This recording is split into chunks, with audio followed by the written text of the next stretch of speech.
Hello friends, ഇന്നത്തെ എപ്പിസോഡിൽ മുറിയിലേക്ക് എത്തിയ ഗോകുലിന്റെ മുന്നിൽ ഒന്നും മിണ്ടാതെ നിൽക്കുന്ന അർച്ചനയോട് ഗോകുൽ ചോദിച്ചു, എന്തു പറ്റിയിടോ, താൻ എന്താ ഭക്ഷണം കഴിക്കാതെ പോകുന്നത്? ഒന്നുമില്ല ഗോകുൽ എന്ന് മറുപടി പറഞ്ഞ് ഒഴിഞ്ഞു മാറാനായി അർച്ചന ശ്രമിക്കുമ്പോഴേക്കും ഗോകുൽ പറഞ്ഞു, എടോ താനിങ്ങ് വന്നേ, ഇവിടെ വന്നിരിക്കുക എന്ന് പറഞ്ഞ് സെറ്റിയിലേക്ക് അർച്ചനയെ വിളിച്ചിരുത്തി. അർച്ചന അടുത്തേക്ക് ചെന്നിരുന്നതും ഗോകുൽ ചോദിച്ചു, എടോ 10 വർഷമായി താൻ എൻ്റെ ജീവിതത്തിലേക്ക് വന്നിട്ട്, നമുക്കിടയിൽ ഈ 10 വർഷക്കാലമായി നമുക്ക് പരസ്പരം അറിയാം.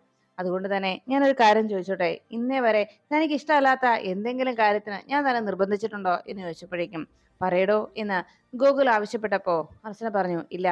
അത് കേട്ടതും പെട്ടെന്ന് ഗോകുലിന് കാര്യം മനസ്സിലായി. എടോ എനിക്കറിയാം തന്റെ ഈ വിഷമത്തിന്റെ കാരണം എന്താണെന്ന്.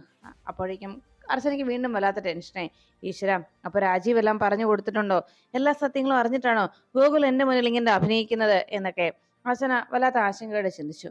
ഉടനെ തന്നെ ഗൂഗിൾ വേഗം അവിടെ നിന്ന് എഴുന്നേറ്റിട്ട് ആ ഡ്രോമേശയുടെ വലിപ്പ് തുറന്നിട്ട് അതിനകത്തിരിക്കുന്ന ആ ഗിഫ്റ്റ് വൗച്ചർ കയ്യിലേക്ക് എടുത്തു. എന്നിട്ട് അത് അർച്ചനയെ ഒന്ന് നോക്കി. അവിടെ മൊബൈലിൽ ഗെയിം കളിച്ചുകൊണ്ടിരുന്ന ഗൗരിമോള് അച്ഛനെന്താ ചെയ്യാൻ പോകുന്നതെന്ന ടെൻഷനിൽ ഗൗരിമോള് ഗൂഗിളിനെ നോക്കി. അപ്പോഴാണ് പെട്ടെന്ന് ഗൂഗിൾ തന്റെ കയ്യിലിരുന്ന ആ ഗിഫ്റ്റ് വൗച്ചർ 4-5 കഷ്ണങ്ങളായി കീറി. ഇത് കണ്ടതും വല്ലാത്ത ഞെട്ടലോടെ അർച്ചന നോക്കി നിന്നു. ഉടനെ അടുത്തേക്ക് വന്ന ഗൗരിമോള് ദേഷ്യത്തോട് ചോദിച്ചു, അച്ഛൻ എന്തേ കാണിച്ചത്? ഞാൻ ഇനി എന്റെ ഫ്രണ്ട്സിനോടൊക്കെ എന്ത് പറയും? അച്ഛൻ എന്തിനാ അത് കീറിക്കളഞ്ഞത് എന്ന് ചോദിച്ച് ഗൗരിമോള് ബഹളം വെച്ചപ്പോ ഗോകുല് പറഞ്ഞു, മോളെ നമുക്ക് ഭാഗ്യമുണ്ടെങ്കിൽ ഇനിയും പറ്റും ഇതുപോലൊരു യാത്രയ്ക്ക് എന്ന് പറഞ്ഞപ്പോ, വേണ്ട, അച്ഛൻ എന്നോട് മിണ്ടണ്ട എന്ന് പറഞ്ഞ് ദേഷ്യപ്പെട്ട് ഗൗരിമോൾ അവിടെ നിന്ന് പോയി. ഗോകുല് ആകെ വിഷമത്തോടെ മോൾക്ക് സങ്കടമായെന്നറിഞ്ഞപ്പോ ഗോകുലും ആകെ സങ്കടത്തോടെ മുറിയിൽ നിന്ന് പുറത്തേക്ക് ഇറങ്ങി. ഗൗരിമോളുടെ അരികിലേക്ക് അർച്ചന എന്നിട്ട് പറഞ്ഞു, മോളെ മോളെ എന്ന് വിളിച്ചപ്പോ ഉടനെ ഗൗരി മുഖം തിരിച്ചു. വേണ്ട, അമ്മ എന്നോടൊന്നും മിണ്ടണ്ട, ഞാൻ അമ്മയുടെ പിണക്ക കൂട്ടില്ല എന്ന് പറഞ്ഞ് ഗൗരിമോള് സങ്കടപ്പെട്ട് മാറിക്കിടന്നു. ഈ സമയത്താണ് കിച്ചണിൽ ജോലി ചെയ്തുകൊണ്ടിരുന്ന ശോഭ തന്റെ സംശയം ശിശിരോട് പങ്കുവച്ചത്. എന്നാലും വളരെ കഷ്ടമായി പോയി എന്ന് ശോഭ പറഞ്ഞപ്പോ, എന്താ ആരുടെ കാര്യം അമ്മ ഈ പറയുന്നത് എന്ന് ശിശിര അന്വേഷിച്ചു. അതെ, വേറൊന്നുമല്ല, ഗോകുലും സമൃദ്ധിയും ഭക്ഷണം കഴിക്കാതെ പോയില്ലേ, അതാ ഞാൻ പറഞ്ഞത് എന്ന് പറഞ്ഞപ്പോ, ഓ അതാണോ അമ്മ പറഞ്ഞത്? ഞാനോർത്ത് വേറെന്താ കാര്യാന്ന്. അവര് ഭക്ഷണം കഴിക്കാത്ത അവർക്ക് വിശക്കാത്തത് കൊണ്ട്, അല്ലാതെന്താ എന്ന് പറഞ്ഞപ്പോ, അല്ല രാജീവ് അങ്ങനെ പറഞ്ഞിട്ടാണോ എന്ന് എനിക്ക് സംശയമുണ്ട് എന്ന് പറഞ്ഞതും ഉടനെ സമൃദ്ധി ശിശിര ചോദിച്ചു, ഏയ് രാജീവേട്ടൻ അതിനെന്താ പറഞ്ഞത്?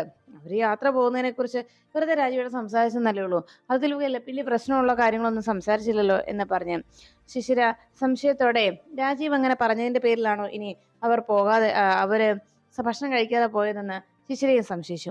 അല്ല, അവർക്കിടയിൽ എന്തോ പ്രശ്നമുണ്ട്. കുറച്ച് ദിവസങ്ങളായി ഗോകുലിനോട് വല്ലാത്തൊരു അകൽച്ചയാണ് സമൃദ്ധിക്ക്. ഗോകുലും അങ്ങനെ തന്നെയാ. പഴയ ആ ഒരു അടുപ്പം അവർക്കിടയിൽ ഇപ്പൊ ഇല്ല. ഇനി ഭാര്യ ഭർത്താക്കന്മാർക്കിടയിൽ എന്തെങ്കിലും ഒരു രസചേർച്ചയുണ്ടെങ്കിൽ അത് കൃത്യമായി മനസ്സിലാക്കാൻ പറ്റുന്നത് അമ്മമാർക്കാണ് എന്ന് പറഞ്ഞു. അത് കേട്ടതും ശിശിരി ചോദിച്ചു, അപ്പൊ അമ്മയ്ക്ക് അങ്ങനെ തോന്നിയോ എന്ന് ചോദിച്ചു. അതേടി, അതല്ലേ ഞാൻ പറഞ്ഞത്, എനിക്ക് പെട്ടെന്ന് മനസ്സിലാക്കാൻ കഴിയുമെന്ന്. എന്നിട്ട് അമ്മയെന്താ അവരുടെ കാര്യത്തിൽ അക്കാര്യത്തെക്കുറിച്ച് അതിന് പരിഹാരമൊന്നും കാണാത്തത് എന്ന് ചോദിച്ചപ്പോ, അതെ, അവരുടെ ജീവിതത്തില് അനാവശ്യമായിട്ട് ഞാൻ ഇടപെടാറില്ലല്ലോ, പിന്നെന്താ എന്ന് ശിശിരിയോട് ശോഭ അന്വേഷിച്ചു. അപ്പോഴേക്കും ശോഭ പറഞ്ഞു, പിന്നെ അമ്മ ഇടപെടാറില്ലെന്ന്. അമ്മ ഇത് ആരോടാ പറയുന്നത്? എനിക്കാണോ അമ്മ ഇടപെടാറില്ല എന്ന് അറിയാൻ പാടില്ലാത്തത് എന്ന് ശിശിര ദേഷ്യത്തോടെ ശോഭയോട് അന്വേഷിച്ചപ്പോ ശോഭ പറഞ്ഞു, എടി മോളെ, ഞാൻ ഇടപെട്ടിട്ടുണ്ട്, അതെന്റെ മകന്റെ ഭാവി ഓർത്ത് മാത്രം, അല്ലാതെ ആവശ്യമില്ലാതെ അവരുടെ ജീവിതകാര്യങ്ങളിൽ ഞാൻ ഇടപെട്ടിട്ടില്ല എന്ന് ശിശിരയോട് ശോഭ പറഞ്ഞു. എന്നാ അമ്മ, എനിക്കും അപ്പൊ അങ്ങനെയൊക്കെ തോന്നി. അപ്പൊ എന്റെ സംശയം ശരിയാണല്ലേ? എന്തായാലും അങ്ങനെ എന്തെങ്കിലും അകൽച്ച ഉണ്ടെങ്കിൽ അത് ഞാൻ അങ്ങനെ വിട്ടുകൊടുക്കില്ല എന്ന് ശിശിര മനസ്സിൽ അങ്ങനെ പറയുമ്പോ ഉടനെ അടുത്ത് വന്ന ശോഭ ചോദിച്ചു, നീ എന്താടി പിച്ചുമ്പയും പറയുന്നത്? ഏയ് ഒന്നുമില്ലമ്മേ, അമ്മയ്ക്ക് അങ്ങനെ സംശയം തോന്നിയ സ്ഥിതിക്ക് ഞാനൊന്ന് നോക്കാമെന്ന് തീരുമാനിച്ചു, അതാ പറഞ്ഞത്, അല്ലാതെ വേറൊന്നും അല്ല എന്ന് പറഞ്ഞ് ശിശിര അവിടെ നിന്ന് മാറി. ഈ സമയത്താണ് അവിടെ വൃന്ദാവനത്തിലെ എല്ലാവരും ഭക്ഷണം കഴിക്കാനായി ഡൈനിങ് ടേബിളിന് അരികിലേക്ക് എത്തിയത്. ആതിരയുടെ ആദ്യത്തെ സാലറി കിട്ടിയതിന്റെ ആ ഒരു ചെലവായതുകൊണ്ട് എല്ലാവർക്കും അവരാവശ്യപ്പെട്ടത് പ്രകാരം എല്ലാവർക്കും അവർക്കിഷ്ടമുള്ള ഫുഡ് വരുത്തിച്ചു. അങ്ങനെ കുട്ടികൾ ഭക്ഷണം കഴിക്കാൻ അവിടെ വന്നിരുന്നു. ഉടനെ അരികിലേക്ക് എത്തി ടേബിളിനടുത്തേക്ക് എത്തിയ കമലമ്മ ചോദിച്ചു, ഓ ഇതെന്താ ഒരു കോഴീനെ അങ്ങ് നിർത്തി അങ്ങ് പൊരിച്ചേക്കുവാണോ? ഇങ്ങനെയൊക്കെ ഭക്ഷണമൊക്കെ ഉണ്ടോ? ഇതൊക്കെ എങ്ങനെ തിന്നും എന്നൊക്കെ കമലമ്മ അതിശയപ്പെട്ട് ചോദിക്കുമ്പോൾ കുട്ടികൾ അവിടെ നിന്ന് പറഞ്ഞു, എൻ്റെ അമ്മമ്മേ ഇതാണ് കുഴിമന്തി. ഇതിനെക്കുറിച്ച് അമ്മമ്മയ്ക്ക് അറിയാത്തോണ്ടാ. ഇത് ഒരു വട്ടം കഴിച്ചു നോക്കിയാലേ പിന്നെ അമ്മമ്മ ഇത് മാത്രം മതിയെന്നേ പറയൂ എന്ന് പറഞ്ഞതും അടുത്ത് നിന്ന് ആതിര പറഞ്ഞു, അമ്മയ്ക്ക് ഇത് ഇഷ്ടമില്ലെന്നറിയാം, അതുകൊണ്ട് അമ്മയ്ക്ക് മഷ്റൂം ബിരിയാണി മേടിച്ചത് എന്ന് പറഞ്ഞു. മഷ്റൂം ബിരിയാണിയോ, അതെന്താ എന്ന് കമലമ്മ അതിശയപ്പെട്ട് ചോദിച്ചപ്പോ അത് കേട്ടെന്ന് സച്ചി പറഞ്ഞു, അതമ്മേ കൂൺ ബിരിയാണി, അതാ അമ്മയ്ക്ക് വേണ്ടി വാങ്ങിച്ചെന്ന് പറഞ്ഞത്. ഉടനെ അത് കഴിക്കുന്നതിനിടയിൽ അമ്മ ചോദിച്ചു, അമ്മേ ഇത് ആ പഴയ മറ്റേ ഹോട്ടലിൽ നിന്നാണോ അമ്മ മേടിച്ചത് എന്ന് ചോദിച്ചതും, ഏത് ഹോട്ടല്? ഇന്നാള് അച്ഛൻ മേടിച്ചുകൊണ്ട് തന്നില്ലേ ആ ഹോട്ടലിലെ അതേ ടേസ്റ്റാ ഇതിന്, നല്ല ടേസ്റ്റാ, അന്ന് അച്ഛൻ മേടിച്ചുകൊണ്ട് വന്നതിനും നല്ല ടേസ്റ്റ് ആയിരുന്നല്ലോ എന്ന് പറഞ്ഞു. എല്ലാവരും ആകെ ടെൻഷനിലായി. സന്ദീപിനെ കുറിച്ച് അമ്മു അങ്ങനെ പറഞ്ഞപ്പോ എല്ലാവരുടെയും സന്തോഷം പെട്ടെന്ന് അങ്ങ് കെട്ടടങ്ങിയതുപോലായി. ഉടനെ സന്ദീപിനെ കുറിച്ചുള്ള ചോദ്യങ്ങളായി അമ്മുവിന്റെ ഭാഗത്ത് നിന്ന്. അമ്മയും അച്ഛനെന്താ ഇപ്പൊ വരാത്തത് നമ്മളെ കാണാൻ? അച്ഛൻ ഇനി വരത്തില്ലേ അമ്മേ? ഞാൻ അച്ഛനെ വല്ലാതെ മിസ് ചെയ്യുന്നു എന്നൊക്കെ അമ്മു അങ്ങനെ തുടരെ സന്ദീപിനെ കുറിച്ച് തന്നെ സംസാരിച്ചു. അപ്പോഴേക്കും ആതിരയുടെയും സച്ചിയുടെയൊക്കെ മനസ്സിലൂടെ വീട്ടിൽ വന്നവന് പ്രശ്നങ്ങൾ ഉണ്ടാക്കിയ സന്ദീപ് ഉണ്ടാക്കിയ കോലാഹലങ്ങളെ കുറിച്ചുള്ള ഓർമ്മകൾ അങ്ങനെ ഓടി ഓടി പോവുകയാണ്. പെട്ടെന്ന് ആതിരയുടെ അടുത്ത് വന്ന് ആതിരയുടെ നേരെ ദേഷ്യപ്പെട്ടതും നീ നിന്റെ തോന്നിവാസം നടക്കുവാണോടി എന്നൊക്കെ ചോദിച്ച് ആതിരയോട് തട്ടിക്കയറിയപ്പോ എന്നെ എടി പൊടിന്ന് വിളിക്കാൻ താൻ ആരാടോ എന്ന് ആതിര ദേഷ്യപ്പെട്ടപ്പോ അത് ആരാണ് അതിനുള്ള ഉത്തരം നിന്റെ ഈ കഴുത്തി കിടക്കുന്ന ഈ താലി പറയുമെന്ന് സന്ദീപ് പറഞ്ഞപ്പോ ആ താലി പൊട്ടിച്ചെറിഞ്ഞ് സന്ദീപിന് നേരെ വലിച്ചെറിഞ്ഞ ആ രംഗങ്ങളൊക്കെ ആതിരയുടെ മനസ്സിലൂടെ കടന്നുപോയി. ഉടനെ ആതിര ദേഷ്യത്തോടെ പറഞ്ഞു, ദേ മര്യാദയ്ക്ക് നീ ഇത് കഴിക്കാൻ നോക്കിക്കോ. അന്ന് അവളുടെ ഒരു അച്ഛനെ കുറിച്ച് അന്വേഷിക്കുന്നു, മിണ്ടാതിരുന്ന മര്യാദയ്ക്ക് കഴിച്ചോ. അങ്ങനെ ഒരു മനുഷ്യനെ കുറിച്ച് ഇവിടെ ആരും അന്വേഷിക്കേ വേണ്ട, അങ്ങനെ ഒരാളില്ല, നിനക്കൊരു അച്ഛനും ഇല്ല ആരുമില്ല എന്ന് പറഞ്ഞ് ആതിര വല്ലാതെ ദേഷ്യപ്പെട്ടു. ഉടനെ അമ്മ ചോദിച്ചു, സച്ചി അച്ഛനോട് വഴക്കുണ്ടാക്കിയത് കൊണ്ടാണോ അച്ഛൻ വരാത്തത് എന്നൊക്കെ ചോദിച്ചപ്പോൾ സച്ചിക്കും ആകെ നിരാശയായി. പെട്ടെന്ന് മോളുടെ നേരെ ആതിര തട്ടിക്കയറുന്ന കേട്ടപ്പോ സച്ചി ചോദിച്ചു, എന്താ മോളെ ഇത്? കുഞ്ഞിനോട് ഇങ്ങനെയാണോ പെരുമാറേണ്ടത്? അവള് കൊച്ചല്ലേ എന്ന് ചോദിച്ചപ്പോഴേക്കും കമലമ്മ ചോദിച്ചു, എടി മോളെ സ്വന്തം കുഞ്ഞിനോട് ഇങ്ങനെയൊക്കെ പെരുമാറാൻ പാടുണ്ടോ? നീ ഒന്ന് സമാധാനത്തോടെ ഇരിക്കേ എന്ന് പറഞ്ഞപ്പോ ആതിര പറഞ്ഞു, സച്ചിയേട്ടാ മനസ്സിൽ അത്രയേറെ വിഷമമുണ്ട്, സങ്കടങ്ങൾ അത്രത്തോളം ഉണ്ട് മനസ്സിൽ, ഒന്നും പുറത്ത് കാട്ടാതെ കടിച്ചു പിടിച്ച് നടക്കുക ഞാൻ. എന്നിട്ട് അതിനാണ് ഈ ജോലിക്ക് പോലും ഞാൻ പോയി തുടങ്ങിയത്. ഇപ്പോ ജോലി കഴിഞ്ഞ് വീട്ടിൽ വന്നപ്പോ സ്വന്തം വീട്ടിൽ പോലും സമാധാനമില്ലെന്ന് വെച്ചാൽ എങ്ങനെയാ എന്ന് പറഞ്ഞ് ദേഷ്യത്തോടെ ആതിര അവിടെ നിന്ന് പോന്നു. ഇത് കണ്ടതും സച്ചിക്കും ആകെ വിഷമായി. ഉടനെ അമ്മ പറഞ്ഞു, അമ്മയ്ക്ക് വേണ്ടെങ്കിൽ എനിക്കും വേണ്ട എന്ന് പറഞ്ഞ് വേഗം അമ്മൂട്ടി അവിടെ നിന്ന് എഴുന്നേറ്റ് പോയി. അമ്മ പോകുന്ന കണ്ടപ്പോ ഇന്ദു പറഞ്ഞു, അമ്മുകുട്ടിക്ക് വേണമെങ്കിൽ എനിക്കും വേണ്ട എന്ന് പറഞ്ഞ് ഇന്ദുട്ടിയും അവിടെ നിന്ന് എഴുന്നേറ്റു. ഇതെല്ലാം കണ്ടതോടെ കമലമാകെ സങ്കടത്തോടെ പറഞ്ഞു, ഈ കുടുംബത്തിന് എന്തോ ശാപമുണ്ട് മക്കളെ, ഒരു ദിവസം പോലും സന്തോഷത്തോടെ ഇവിടെ ഒന്നിച്ച് കഴിയാൻ അനുവദിക്കില്ലല്ലോ ഈശ്വരന്മാരെ എന്ന് പറഞ്ഞ് കമലമ്മ സങ്കടപ്പെടുമ്പോ ശശി പറഞ്ഞു, അമ്മേ നമ്മളെ സന്തോഷത്തോടെ ജീവിക്കാൻ അങ്ങനെ ഈശ്വരൻ സമ്മതിക്കില്ല. ഒരു നിമിഷം നമുക്ക് സന്തോഷമാണെങ്കിൽ അടുത്ത നിമിഷം അതിന്റെ ഇരട്ടി ദുഃഖമാണ് എന്ന് പറഞ്ഞ് ആരും ഭക്ഷണം കഴിക്കാൻ കൂട്ടാക്കാതെ എല്ലാവരും വേദനയോടെ അവിടെ നിന്ന് എഴുന്നേറ്റു. അതിനുശേഷം ഗോകുലിനോട് സത്യങ്ങളൊക്കെ തുറന്നു പറഞ്ഞ് തീരുമെന്നുള്ള തീരുമാനത്തിലേക്ക് അർച്ചന എത്തി. ശിശിരയുടെ മനസ്സിൽ അപ്പോഴും രാജീവും അർച്ചനയും തമ്മിൽ എന്തോ ഒരു അവിഹിതമുണ്ട് എന്നൊരു ധാരണയായിരുന്നു ശിശിരയുടെ മനസ്സിലാകെ. അവർക്കിടയിൽ അങ്ങനെ എന്തെങ്കിലും ഒരു ബന്ധമുണ്ടെങ്കിൽ അത് ഞാൻ കണ്ടെത്തുക തന്നെ ചെയ്യുമെന്ന് മനസ്സിൽ ഉറപ്പിച്ചു. അപ്പോഴാണ് ഗോകുലാകെ നിരാശനായി അപ്പുറത്ത് മാറി നിൽക്കുന്ന കാഴ്ച അർച്ചന കണ്ടത്.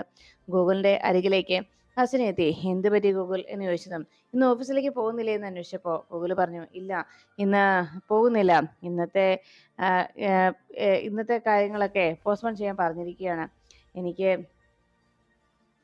ഇന്നത്തേക്ക് ഉള്ളതെല്ലാം അഡ്ജസ്റ്റ് ചെയ്യാൻ പറഞ്ഞു, എനിക്ക് വയ്യ, വല്ലാത്ത തലവേദന എന്ന് ഗൂഗിൾ നിരാശയോടെ പറഞ്ഞു. കഴിഞ്ഞ ദിവസം താൻ ആ ഗിഫ്റ്റ് വൗച്ചർ കീറിക്കളഞ്ഞതും മോള് ദേഷ്യപ്പെട്ടതുമൊക്കെ ആയിരുന്നു ഗൂഗിളിന്റെ മനസ്സിലെ ആശങ്ക. മാത്രമല്ല അർച്ചന കാണിക്കുന്ന ഇപ്പോൾ ഈ അകൽച്ചയും ഒക്കെ ഗൂഗിളിനെ വല്ലാതെ തളർത്തിയിരുന്നു. അതുകൊണ്ട് അർച്ചന അരികിലേക്ക് എന്ന് ഗൂഗിളിനോട് പറഞ്ഞു, ഗൂഗിൾ നമുക്ക് ഹോസ്പിറ്റലിൽ മറ്റോ പോണോ എന്ന് ചോദിച്ച് വിവരം അന്വേഷിച്ചപ്പോഴേക്കും ഗോകുലും അർച്ചനയും സംസാരിച്ച് നിൽക്കുന്ന അർച്ചന ഗോകുലിനോട് സംസാരിക്കുന്നത് കണ്ടുകൊണ്ട് പുറത്തേക്ക് രാജീവ് ഇറങ്ങി വന്നു. ഉടനെ രാജീവ് കണ്ടു എന്ന് കണ്ടപ്പോൾ അർച്ചന പെട്ടെന്ന് മാറി എന്ന് ഗോകുലിനോട് ചോദിച്ചു, നമുക്ക് ഹോസ്പിറ്റലിൽ പോയാലോ? വേണ്ട, ഇത് അങ്ങനെയൊന്നും മാറുന്ന തലവേദന അല്ലത് എന്ന് പറഞ്ഞ് ഞാനൊന്ന് കിടക്കട്ടെ എന്ന് പറഞ്ഞ് ഗോകുൽ വേഗം തന്നെ അകത്തേക്ക് കയറിപ്പോയി. അർച്ചന ആകെ ടെൻഷനോടെ നേരെ രാജീവിന്റെ അരികിലേക്ക് എത്തിയതും രാജീവ് പറഞ്ഞു, സമ്പ്രദ ഒരു കാര്യം ഞാൻ പറയാം, നമുക്ക് ഒരാളെ ഒരു തെറ്റും ചെയ്യാതെ ഒരു മനുഷ്യനെ അധിക നാൾ ശിക്ഷിക്കാനാവില്ല. അതുകൊണ്ട് എന്താണെങ്കിലും ഉടൻ തന്നെ ഒരു ഉറച്ച നിലപാടിലെത്തണം, ഒരു ഉറച്ച തീരുമാനമെടുക്കണം. ഇല്ലെങ്കിൽ തീരുമാനം എടുക്കാൻ വൈകുന്തോറും പലപ്പോഴും പല നഷ്ടങ്ങളും നമ്മൾ നേരിടേണ്ടി വരും. ചിലപ്പോൾ വലിയ നഷ്ടം തന്നെ അതിന് പകരമായി ഉണ്ടായെന്നും വരും എന്ന് അർച്ചനയ്ക്കൊരു മുന്നറിയിപ്പ് രാജീവ് നൽകി രാജീവ് അകത്തേക്ക് കയറിപ്പോയി. അപ്പോഴാണ് സച്ചി ആതിരയുമായിട്ട് ആതിരയുടെ ഓഫീസ് കനകധാര ഫിനാൻസിന്റെ മുന്നിലേക്ക് എത്തിയത്. എന്നാ മോളിവിടെ ഇറങ്ങിക്കോ എന്ന് പറഞ്ഞ് ആതിരയോട് പോയിക്കോളാൻ പറഞ്ഞപ്പോൾ ഏട്ടനോട് വാ, ഇവിടെയുള്ളവരെല്ലാം പരിചയപ്പെടാമല്ലോ എന്ന് പറഞ്ഞ് ആതിര നിർബന്ധപൂർവ്വം സച്ചിയും വിളിച്ചുകൊണ്ട് നേരെ ഓഫീസിലേക്ക് ചെല്ലുന്നു. അവിടെ എത്തിയതും ഓഫീസിലുള്ള സ്റ്റാഫുകളെയൊക്കെ സച്ചിയെ പരിചയപ്പെടുത്തി കൊടുക്കുകയാണ് ആതിര.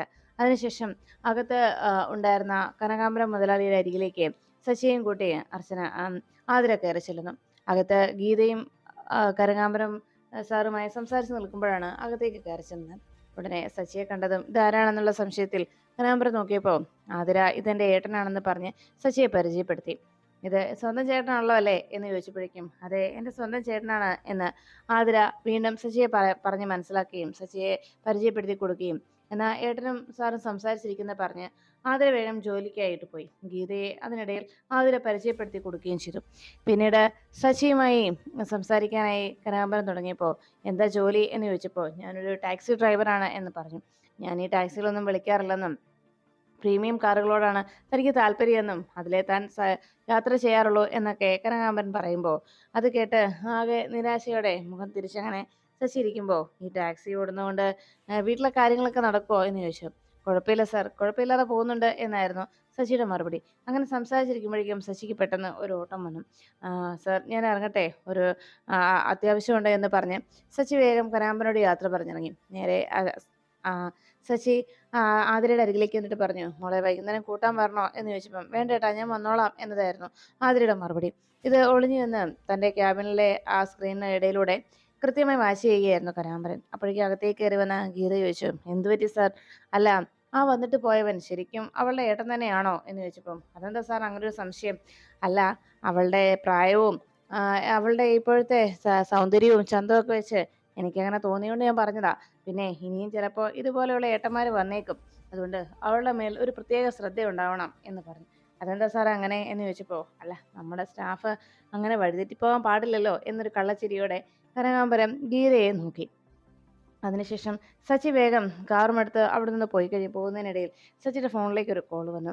കോൾ എടുത്തതും എന്താ വക്കീലേ എന്ന് ചോദിച്ചപ്പോൾ ആരതി പറഞ്ഞു, അതെ നാളെയാണ് നമ്മുടെ വാദം നടക്കുന്നത്, അതുകൊണ്ട് രാവിലെ തന്നെ സച്ചി കോടതിയിൽ എത്തിയിരിക്കണം, ചില മുന്നൊരുക്കങ്ങൾ നടത്താനുണ്ട് എന്ന് പറഞ്ഞപ്പോൾ തീർച്ചയായിട്ടും വരാൻ വക്കീലേ എന്ന് സച്ചി ഉറപ്പ് നൽകി. അപ്പോഴേക്കും ആരതി പറഞ്ഞു, നാളെ ഇനി ഒരു പക്ഷേ നമുക്കെതിരെ അവിടെ മൊഴി നൽകാനായിട്ട് സന്ദീപ് എത്തിച്ചേർന്നാൽ അത് സന്ദീപിനെ ക്ലോസ് ചെയ്യാനുള്ള കാര്യങ്ങളും നമ്മൾ റെഡിയാക്കി വെക്കണമല്ലോ. പിന്നെ അവന്തികയെ നാളെ പൊളിച്ചെടുക്കുന്ന ദിവസമാണ്, അവന്തികയുടെ അവസാന ദിവസം.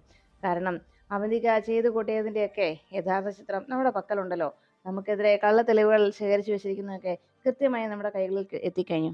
അത് കേട്ടതും സച്ചി പറഞ്ഞു, അങ്ങനെ ഒരു സഹായം നമുക്ക് ചെയ്തു തന്നത് സത്യത്തിൽ ദൈവം തന്നെയാണല്ലേ. ദൈവതുല്യരായ ആ സഹായം ആരാണെന്ന് ഇതിലായിട്ട് നമുക്ക് കാണാൻ കഴിഞ്ഞില്ലല്ലോ എന്ന് സച്ചി പറഞ്ഞപ്പോൾ ആരതി പറഞ്ഞു, എന്തായാലും അങ്ങനെ ഒരു സഹായം നമുക്ക് ചെയ്ത ആളെ ഒരിക്കലും നമുക്ക് മറക്കാൻ കഴിയില്ല. ആ ഒറ്റയൊരു കാരണത്താലാണ് നമ്മൾ ഇനി ജയിക്കാൻ പോകുന്നത്. എന്തായാലും നമ്മൾ ജയിക്കണമെന്ന് ആഗ്രഹിക്കുന്ന ഒരാൾ അവന്തികയുടെ പക്ഷത്തുണ്ട് എന്ന് മനസ്സിലാക്കിയാൽ മതി എന്ന് ആരതി പറഞ്ഞതും എന്തായാലും ഒരു കാര്യം ചെയ്യാം, അയാൾക്ക് നന്മയുണ്ടാവട്ടെ എന്ന് പ്രാർത്ഥിക്കാം, അതല്ലാതെ വേറൊന്നും നമുക്ക് ചെയ്യാനാവില്ലല്ലോ എന്നായിരുന്നു സച്ചിയുടെ മറുപടി. അത് കേട്ടതും ആരതി പറഞ്ഞു, അങ്ങനെ തന്നെയാ ഞാനും ഇപ്പോൾ പ്രാർത്ഥിക്കുന്നത്. എന്നാ ശരി സച്ചി എന്ന് പറഞ്ഞ് ഫോൺ വെച്ചതിന് ശേഷം ആരതി ആലോചിച്ചു, എനിക്കും അങ്ങനെ തന്നെ ചെയ്യാൻ കഴിയുള്ളൂ. നന്മയുള്ളവർ ഈ ലോകത്തുണ്ടെങ്കിൽ അവർക്കൊക്കെ നന്മയുണ്ടാവണം എന്നതല്ലേ നമ്മൾ ആഗ്രഹിക്കാറുള്ളതും. അതുകൊണ്ട് തന്നെ ആ നന്മയുള്ള വ്യക്തിക്ക് വേണ്ടി സച്ചി പ്രാർത്ഥിക്കുന്ന പോലെ എനിക്കും അങ്ങനെ പ്രാർത്ഥിക്കാനേ കഴിയൂ സച്ചി. സച്ചിക്കും അർച്ചനയ്ക്കും നന്മ മാത്രം വരട്ടെ എന്ന്, അത്രമാത്രമേ ഇനി എനിക്ക് ചെയ്യാനുമുള്ളൂ എന്ന് ആരതി വേദനയോടെ സച്ചിയെ താൻ സ്നേഹിച്ചിരുന്നു എന്നതിൻ്റെ ആ ദുഃഖത്തിൽ വേദനയോടെ അങ്ങനെ ചിന്തിച്ചുകൊണ്ട് ആരതി നാളത്തേക്കുള്ള ആ വാദത്തിനായിട്ടുള്ള തയ്യാറെടുപ്പുകൾ നടത്തുന്നു.